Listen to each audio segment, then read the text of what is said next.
আমি যে কতবার করে নিষেধ করলাম, মনে করেন যে 12টা থেকে 3টা পর্যন্ত চলছেই। হুমকি দিচ্ছিল, বলতেছিল কট দিবে, বলতেছে তামিমকে পুলিশে ধরা দিবে, যে সে বলতেছিল। তো সেই জন্য ওদেরকে দিতে হইছে।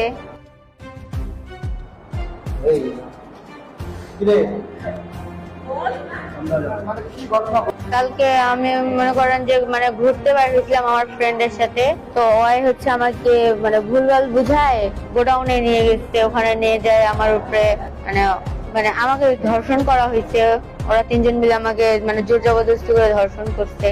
আমি নিষেধ করছিলাম অনেকবার করে, তাও ওরা আমাকে ভয় দেখাচ্ছিল, অনেক হুমকি দিচ্ছিল, বলতেছিল কট দিবে, বলতেছে তামিমকে পুলিশে ধরা দিবে, যে সে বলতেছিল। তো সেই জন্য ওদেরকে দিতে হইছে। আবার ফের আমি যে অসুস্থ হয়ে পড়ছি ওরা ওটা দেখেই না, ওরা আমাকে জোর করে করতেছে। আমি যে কতবার করে নিষেধ করলাম, ওরা আমাকে বাথরুমে নিয়ে যে ধুয়ে নিয়ে আসে আবার করতেছে। আমি এটা হচ্ছে আমার উপরে মনে করেন যে 12টা থেকে 3টা পর্যন্ত চলছেই। তারপরে পুলিশ আসে উদ্ধার করছে, নাহলে তো আমি কালকেই ওখানেই মরতাম। ওরা হচ্ছে বাইক নিয়ে বাইরে ছিল, ওটা 3টার দিকে বাসায় যাওয়ার জন্য। মনে হয় কিছু খাইয়ে বাইরে ছিল, যেন গাড়ি ঠিক করে চালাতে পারতেছিল না। তো পুলিশ ওদেরকে সন্দেহ চোখে দেখতে, তো ওদেরকে ধরছে। তো ওরা তখন ফের গোডাউনে নিয়ে আসছে পুলিশদেরকে। তামিম নামে একটা ছিল, তামিম হচ্ছে আমার ফ্রেন্ড হয়, তামিমের সাথে গেছিলাম। ও আমাকে এমনি ঘোরার নাম করে নিয়ে গেছে, যে বলছিল যে ঘুরতে যাব চল।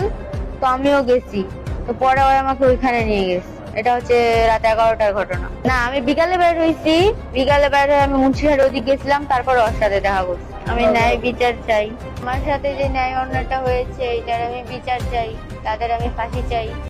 ঘুরতে বের হয়েছিলাম আমার ফ্রেন্ডের সাথে। তো ওই হচ্ছে আমাকে ভুলভাল বুঝায় গোডাউনে নিয়ে গেছে। ওখানে নিয়ে যায় আমার উপরে মানে আমাকে ধর্ষণ করা হয়েছে। ওরা 3জন মিলে আমাকে জোর জবরদস্তি করে ধর্ষণ করছে। আমি নিষেধ করছিলাম অনেকবার করে, তাও ওরা আমাকে ভয় দেখাচ্ছিল, অনেক হুমকি দিচ্ছিল, বলতেছিল কট দিবে, বলতেছে তামিমকে পুলিশে ধরা দিবে, যে সে বলতেছিল। তো সেই জন্য ওদেরকে দিতে হইছে।